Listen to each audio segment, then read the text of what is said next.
Thank you. There was a lady recently said that she had a bird table and it was constantly the squirrel family were constantly eating everything off the bird table and chasing the birds away, which was upsetting her. So what she did, in her brilliance, she buttered the bird table. And then she said for the rest of the week, she just watched some squirrels pole dance.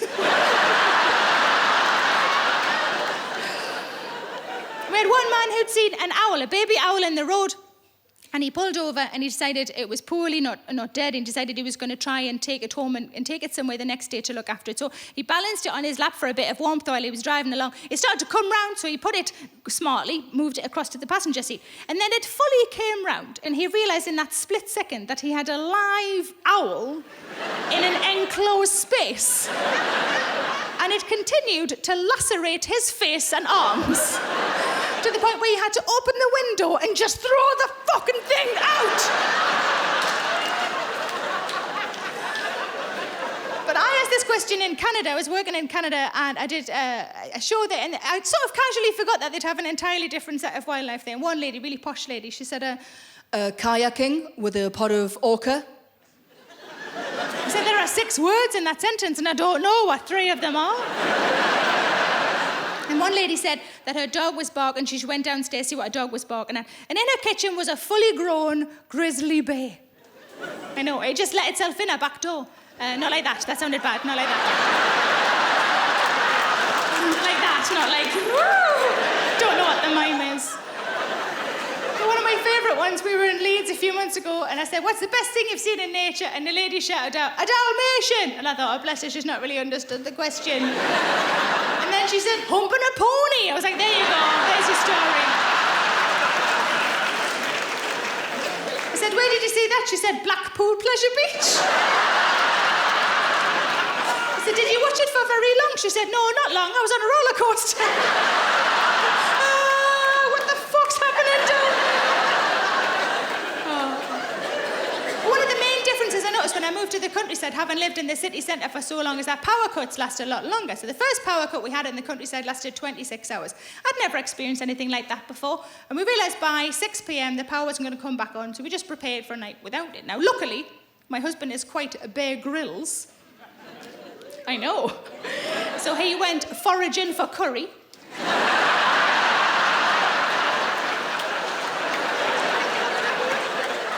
Before he left, he said to me, don't waste the battery power on the torches. I said, OK. He said, just light a few candles. Now, I'm not a very girly girl, so candles are never something I would especially buy for myself. But luckily, I've got loads of friends who don't know me at all. I've got shitloads of scented candles. So I lit a few, and by the time my husband came back in, I was relaxed, horny, and excited for Christmas.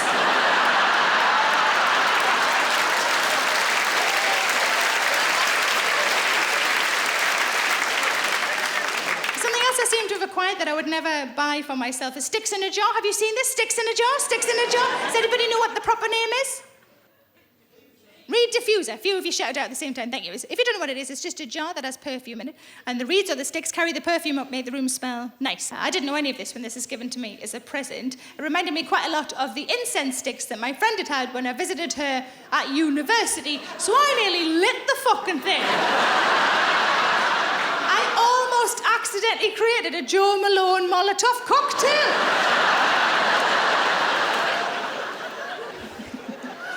There's quite a few girly things I can't really partake in. For example, I can't have anything in the bath that isn't me or the water. I can't have bath bombs, bath oil, bubble bath, bath salt, can't have any of those things. If I have any of those things, it makes down there raw. I mean both spellings, like R-A-W, sort of red and angry and shiny, and also just no!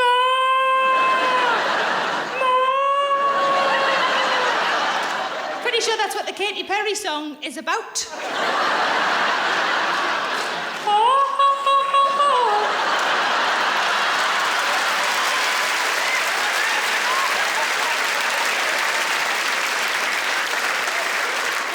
like that old pub joke, you know that old pub joke, you'll know this. 2 monkeys in the bath, one of them goes, hoo, hoo, hoo, hoo, and the other one goes, oh, sorry, I forgot you had a really sensitive vagina. Do you know that one?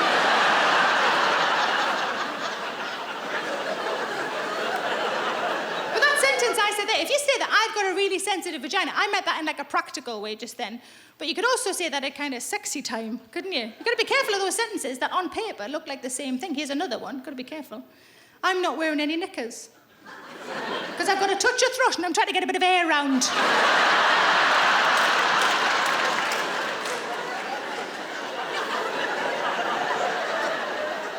A friend who's in her 60s and she said to me, I used to be like you with the bath bombs and whatnot. I said, used to be. What's changed? She said, oh, well, when you get to my age, you can have whatever you like in the bath because it's all dead down there. That is a small upside to a big downside, isn't it? I have no feeling whatsoever in my vagina, but finally I get to go to Lush. A long time ago, I was reading one of those books. You know those books that are ostensibly a romance but have a couple of pages of filth in the middle, a smashing? I was reading one of those, and on one of the pages of filth, the lady of the book poured some champagne on herself. And the man of the book drank the champagne off her. And me and my boyfriend at the time, this is 20 years ago, we decided we were going to have a go at this. We couldn't afford champagne, so we bought some Lambrusco. And I had forgot that the lady in the book was lying flat. I was sitting upright, just poured it on, it ran straight in.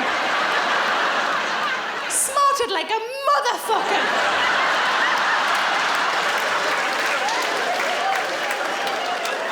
I told that story to a friend of mine recently and she said, is that why you don't drink? No. Not once when somebody's asked me why don't I drink have I answered, because it hurts me fanny. Ah, you're doing it wrong then. You don't have to take the cork out like that. It was a screw cap. Imagine the skills I need for a screw cap.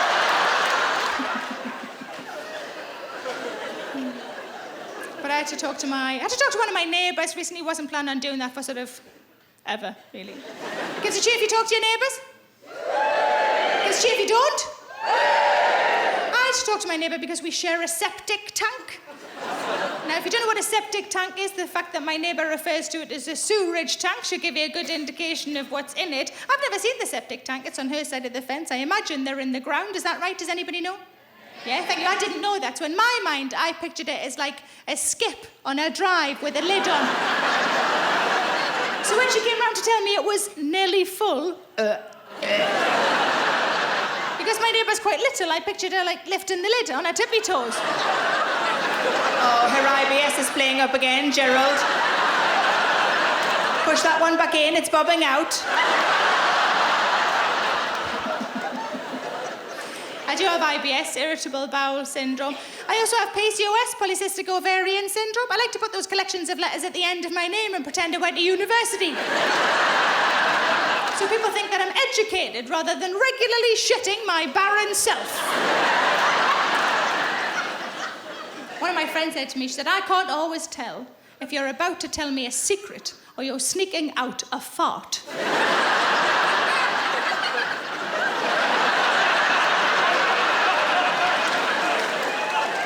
I've got no secrets. All farts. What you do find, though, if you have IBS and you're having a bad bout of IBS, your farts are so horrific that if you do one in a room where there are other people, you don't get the traditional response of people kind of muttering to each other, has somebody just, can you smell? Has somebody just... That's what happens. What happens is somebody puts their hand on your arm and says, are you all right?